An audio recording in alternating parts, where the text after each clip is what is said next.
मौलाना अरशद मदनी का एक बड़ा बयान जिसमें वो कहते हैं कि अल्लाह और ओम एक है। अरशद मदनी की तरफ से कहा गया कि आज के बहुत नाजुक मोड़ पर मुसलमान हैं, को एजुकेशन धर्म परिवर्तन को बढ़ा रहा है। ये अरशद मदनी के वो बयानात हैं जिनसे बवाल मचा हुआ है, जो हम आपको बता रहे हैं। बच्चियों को बचाने के लिए हमें स्कूल खोलने होंगे, मुसलमानों को बेघर किया जा रहा है, मुसलमानों के खिलाफ योजनाबद्ध तरीके से प्रोपेगेंडा चलाया जा रहा है। ये अरशद मदनी के वो बड़े बयान हैं जिनसे बवाल मचा हुआ है। धर्म परिवर्तन का सिलसिला बहुत खतरनाक है। अरशद मदनी एक अधिवेशन में मौजूद थे और उस अधिवेशन के अंदर जहां धार्मिक सौहार्द की बात हो रही थी, अरशद मदनी विवादित बयान दे रहे थे। वो कहते हैं कि अल्लाह और ओम एक है। वो कहते हैं कि जो सबसे पहला व्यक्ति था वो हिंदुओं का, मुसलमानों का, ईसाई का, सबका एक था। अरशद मदनी का जो वो विवादित बयान है उसको एक बार आप सुनिए। मुसलमानों को ये बात समझनी चाहिए और ये धर्म गुरु बैठे हैं, इनको भी ये बात समझनी चाहिए कि जिस तरह अल्लाह ने सबसे आखिरी नबी हजरत मोहम्मद सल्लल्लाहु अलैहि वसल्लम को अरब की सरजमीन में भेजा है, उसकी हिकमत है। वो अगर चाहता अमेरिका में भेज देता, वो अगर चाहता उनको अफ्रीका में उतारता, वो अगर चाहता स्विट्जरलैंड में उतारता, वो अगर चाहता दुनिया के किसी मुल्क के अंदर उतारता, लेकिन उसकी हिकमत कि उसने सबसे आखिरी नबियों के सरदार को अगर उतारा तो अरब की सरजमीन में उतारा। बिल्कुल इसी तरह मुसलमान और सारी दुनिया समझे कि बिल्कुल इसी तरह नबी अव्वल ज़मान को, हजरत आदम को, जो नबी थे, सबसे पहले उनको भारत की धरती के अंदर उतारा। अगर वो चाहता तो आदम को अफ्रीका में उतार देता, अगर वो चाहता तो आदम को अरब में उतार देता, अगर वो चाहता रूस के अंदर उतार देता। लेकिन नहीं, वो भी जानते हैं, हम भी जानते हैं, हमारा अकीदा है, हदीस से अकीदा है कि आदम को दुनिया में उतारने के लिए इस भारत की धरती का इंतखाब किया गया। वो ओम को पूजते थे। मैंने कहा ओम कौन है? बहुत से लोगों ने कहा कि वो एक हवा है जिनका कोई रूप नहीं है, कोई रंग नहीं है, वो दुनिया में हर जगह है, हवा हर जगह है। उन्होंने आसमान बनाया, उन्होंने जमीन। मैंने कहा कि अरे बाबा, इन्हीं को तो हम अल्लाह कहते हैं, इन्हीं को तो तुम ईश्वर कहते हो, इसी को तो हम अल्लाह कहते हैं। फारसी बोलने वाले खुदा कहते हैं, अंग्रेजी बोलने वाले गॉड कहते हैं। मौलाना अरशद मदनी का वो बयान आपने सुना, जिस बयान के बाद बवाल मचा हुआ है। मौलाना अरशद मदनी ने कहा कि मुसलमानों को समझना चाहिए कि अल्लाह ने आखिरी नबी पैगंबर मोहम्मद को अरब में भेजा। अगर वो चाहता तो उनको अमेरिका, स्विट्जरलैंड, अफ्रीका में उतार सकता था, लेकिन उसने अरब की जमीन पर उतारा। इसी तरह पहले नबी आदम को भारत की धरती पर उतारा। अगर वो चाहता तो अफ्रीका, अरब, रूस में उतार सकता था, लेकिन हमारा विश्वास है कि आदम को उतारने के लिए भारत की जमीन को चुना। मदनी ने यह भी कहा कि जब ना श्री राम थे और ना शिव थे तो मनु किसको पूछते थे? कोई कहता शिव को पूछते थे, बहुत ने कहा ओम को पूछते थे, हवा को पूछते थे, जो हर जगह थी। इसीलिए तो हम अल्लाह कहते हैं।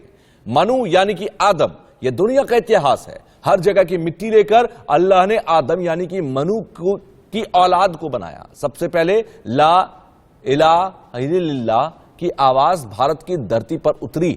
ये अरशद मदनी की तरफ के वो बयानात थे जो धार्मिक सौहार्द के लिए मंच पर दिए गए थे, लेकिन ये अब बवाल की वजह है।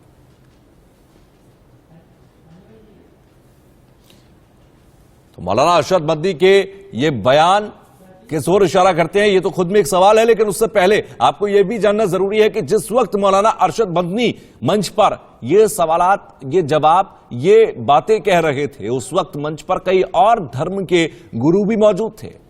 उसमें जैन धर्म के लोकेश मुनि भी मौजूद थे, कई दूसरे हिंदू भी मौजूद थे। लेकिन उस दौरान जब ये बयान दिया गया तो लोकेश मुनि ने सबसे ज्यादा कट्टर तरीके से और स्ट्रॉन्ग तरीके से वहां पर अपना प्रतिरोध जाहिर किया था। अरशद मदनी के बयान का लोकेश मुनि ने जो विरोध जताया है उसका भी हम जिक्र कर देते हैं। बड़ी खबर यह है कि कार्यक्रम का मकसद सभी धर्मों के लोगों को जोड़ना था। ये लोकेश मुनि के जो बयानात हैं वो हम आपको बताते हैं। अरशद मदनी के बयान से मैं और संत बिल्कुल सहमत नहीं है। ओम, अल्लाह, मनु और उसकी औलाद, ये सभी फालतू बातें। जितनी कहानी सुनाई उससे 4 गुना कहानी मैं भी सुना सकता हूं। ये लोकेश मुनि जैन धर्म के धर्म गुरु लोकेश मुनि की तरफ से पलटवार करते हुए कहा गया। मुसलमानों की घर वापसी से डर गए मदनी, ये सवालात है क्या? इसके साथ ही साथ मदनी के मंच पर क्यों मचा घमासान, ये भी एक बड़ा सवाल है। ये अधिवेशन, ये मंच इसलिए सजा था कि धार्मिक सौहार्द को बढ़ाया जा सके, लेकिन अरशद मदनी ने जिस तरीके की बातें छेड़ी हैं उससे धार्मिक सौहार्द बढ़ने की जगह बिगड़ गया है। तो लोकेश मुनि की तरफ से कहा गया ये सब फालतू बातें हैं, मनगढ़ंत कहानियां हैं। सिख समाज से परमजीत सिंह चंडोक जी ने बड़ी प्यार मोहब्बत की बातें की, किंतु उसके बाद जो मदनी साहब का वक्तव्य हुआ, हम कोई उससे सहमत नहीं है। और मैं आपसे निवेदन करना चाहता हूं, हमें केवल जोड़ने की बात अगर करनी है, प्यार मोहब्बत की कीजिए। ये जितनी कहानी सुनाई है, अल्लाह, मन्नू, ये वो, उससे 4 गुना कहानी मैं सुना सकता हूं। मैं मदनी साहब, आप मेरे पिता तुल्य हैं, मैं आपको दावत देता हूं शास्त्रार्थ के लिए। आप दिल्ली आइए, आप मुझे सहारनपुर बुला लेंगे, मैं सहारनपुर आऊंगा। और आपको निवेदन करता हूं, जैन धर्म के 24वें तीर्थंकर भगवान महावीर हुए, और उससे पहले भगवान पार्श 23वें थे। अरिष्टनेमी जो है योगीराज कृष्ण के चचेरे भाई थे, किंतु याद रखिए उससे पहले तीर्थंकर भगवान ऋषभ थे, जिनके पुत्र भरत और बाहुबली के आधार पर इस भारत देश का नाम पड़ा है। आप ऐसे नहीं मिटा सकते। आपने जो बात कही है मैं सहमत नहीं हूं, और मेरे सारे सर्वधर्म के संत कोई इससे सहमत नहीं है। हम केवल सहमत हैं आपस में मिलजुल के रहे, प्यार से रहे, मोहब्बत से रहे।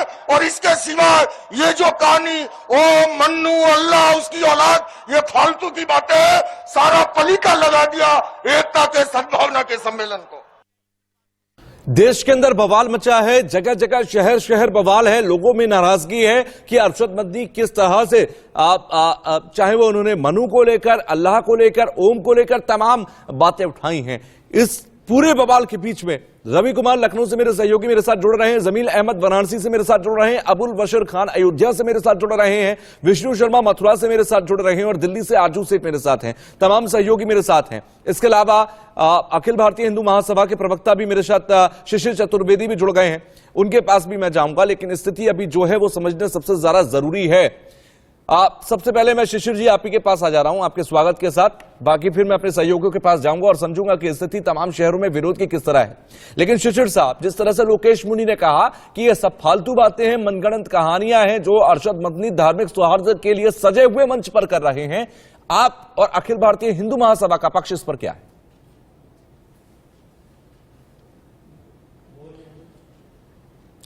मैं चाहूंगा सर अपने माइक को अनम्यूट कर लें पहले आप। जी, मेरा मानना यह है कि जो उन्होंने कहा है एकदम गलत है और तर्कविहीन है।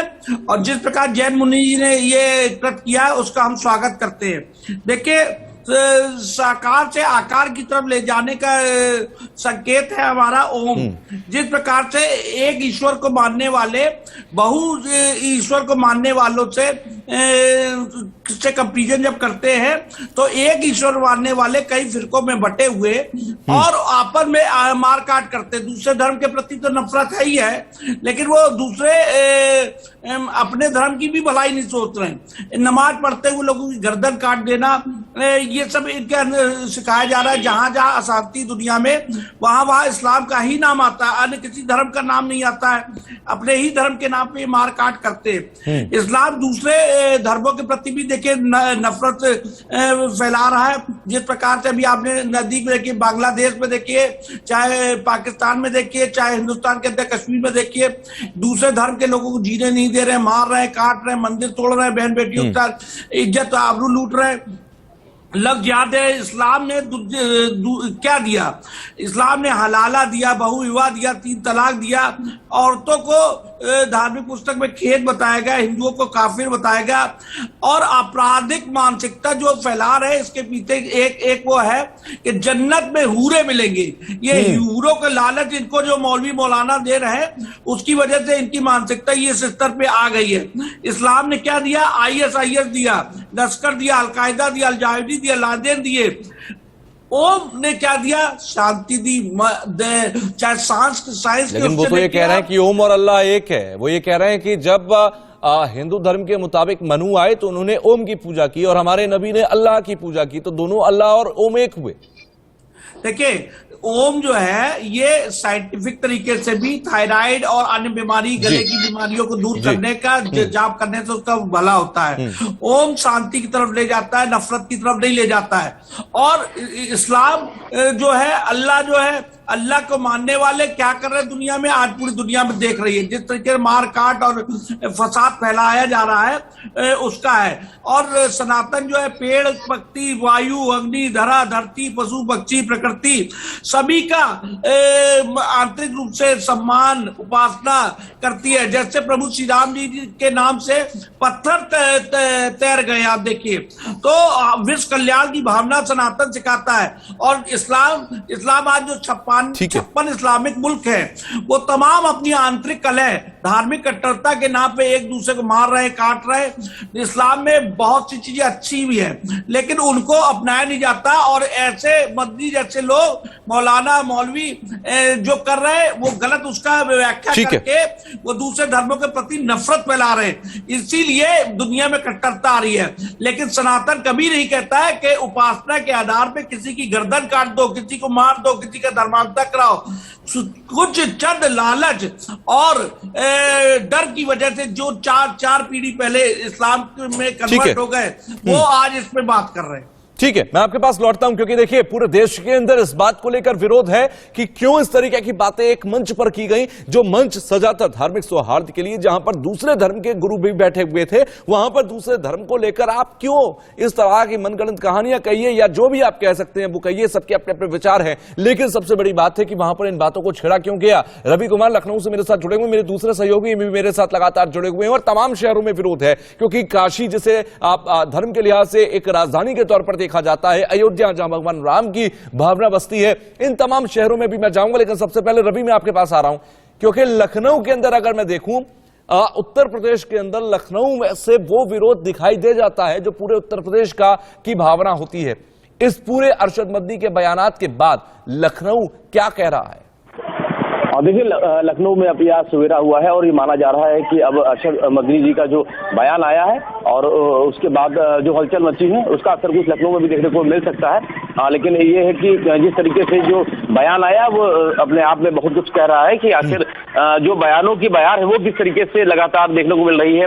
पहले समाजवादी पार्टी के जो वरिष्ठ नेता है मेहती स्वामी प्रसाद मौर्य का बयान आया और फिर उसके बाद से लगातार विरोध शुरू हुआ और उसके बाद जो बयान है वो आ रहे हैं, अलग अलग बयान है वो साफ तौर पर देखने को मिल रहे हैं। और इस बयान के बाद अब जो चर्चाएं हैं वो होनी शुरू हो गई हैं कि आखिर इस तरीके के सार्वजनिक मंच पर इस तरीके का जो बयान है वो उसका मकसद क्या रहा है। और सबसे बड़ी बात यह है कि बचपन से हमने सुना है कि सभी धर्मों का आधार प्रेम है, यानी सभी लोगों में कहीं ना कहीं जो धर्मों में सबकी अपनी आस्था होती है। और ऐसे में इस तरीके का बयान है वो क्या कहता है अरशद मदनी जी बेहतर बता सकते हैं, लेकिन साफ तौर पे एक सार्वजनिक मंच पर इस तरीके का बयान है, इसको लेकर चर्चाएं हैं वो जरूर हो रही है। ठीक है, जमील मैं आपके पास आऊंगा क्योंकि वाराणसी हिंदू धर्म के लिहाज से कहते हैं कि सनातन संस्कृति की राजधानी है। तो जमील, वाराणसी क्या कह रही है, काशी क्या कह रही है अरशद मदनी के बयानात के बाद जब वो ये कहते हैं कि अल्लाह और ओम एक है? देखिए, बिल्कुल बनारस धर्म और अध्यात्म की नगरी और इस लिहाज से अगर देखा जाए तो अरशद मदनी के जो बयान थे कि अल्लाह और ओम एक है, यानी कि मनु जो थे वो ओम को पूछते थे, ओम कौन था? वो अल्लाह थे। यानी कि ओम का जो आकार है ना, वो हवा में रहते हैं, आसमान और जमीन उन्होंने बनाए, इस तरीके से उन्होंने जो बयान किया उसके बाद जो जैन मुनि थे लोकेश, वो नाराज हुए और वो उस मंच से उतरकर बाकायदे सभी धर्मगुरु लगभग वहां से चले गए। तो इस तरीके से देखा जाए तो बनारस से भी नाराजगी है, बनारस से भी धर्मगुरु जो है वो नाराज है, क्योंकि अरशद मनी का ये बयान कहीं न कहीं बेतुकी बयान है, इस तरीके का बयान नहीं देना चाहिए।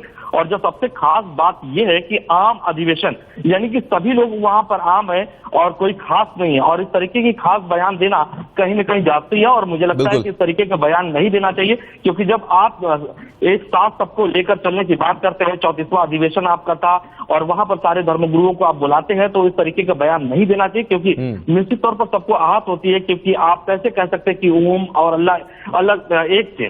हो सकता है कि उनके मानना अलग है, आपका मानने का तरीका अलग है, लेकिन आप कैसे इस आधार पर कह सकते हैं कि एक थे? हम जिसको पूछते हैं वो अल्लाह है, और जिसको ओम कहा जाता है, जिसको मनु पूछते हैं, वो भी अल्लाह है। कहने का तरीका अलग होता है, पारसी के लोग खुदा कहते हैं। इस तरीके से तमाम जो बातें कही हैं, तो बनारस में तमाम साधु संत जो है वो नाराज दिख रहे। हालांकि अभी भी शांति व्यवस्था यहाँ पर कायम है, क्योंकि राष्ट्रपति का कार्यक्रम, इसलिए अभी हमें नहीं लगता कि किसी तरीके का अबुल बशर, अयोध्या के साधु संत क्या कह रहे हैं? क्योंकि संतों में जब नाराजगी है तो वो नाराजगी सिर्फ नाराजगी भर नहीं रहती, वो दिखाई भी देती है, वो सामने भी आती है, वो बातों में, बयानों में, हर जगह सामने आती है, मंचों पर सामने आती है। अयोध्या के संत क्या कह रहे हैं? बिल्कुल, अयोध्या के संत बेहद नाराज हैं। नाराज इस बात को लेकर है ना कि एक तो ये मंच जो सजा था वो सभी धर्मों के आपसी भाईचारे के लिए सजा था। वहां अपने धर्म के खास बातें, अपने धर्म की विशेषता बताना और इन सारी चीजों को जिस तरीके से मौलाना मदनी ने जो कही है, उससे संत बेहद नाराज है। संतों की आपत्ति देखिए दो तीन चीजों पर है, दो तीन बातों पर है, उसको समझना होगा। एक तो ईश्वर और ओम एक है, ये संतों में खासा नाराजगी है कि ईश्वर और ओम एक नहीं है, इनका पूजना अलग है, ये सिर्फ एक खुदा को पूजते हैं। दूसरी चीज, जो दूसरी सबसे बड़ी बात है कि आदम और मनु एक है, इनके पूर्वज एक रहे हैं।